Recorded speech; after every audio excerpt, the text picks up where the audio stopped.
မင်းအပြုံးနဲ့နိုးတဲ့ကဘာ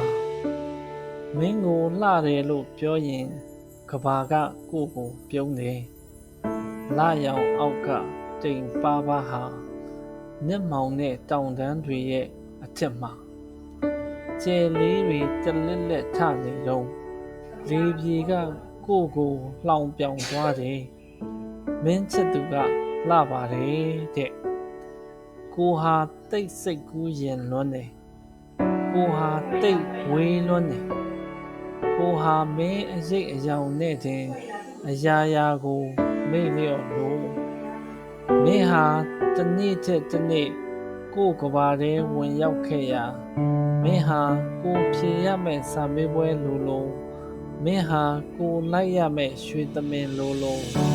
မင်းဟာကိုကူးွယ်ရမယ့်နတ်သမီးလို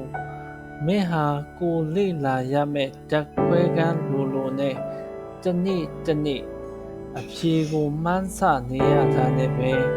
မင်းပြုံးတွက်ကိုသိမ်းထားတဲ့ကဘာဟာတရွေ့တစမျိုး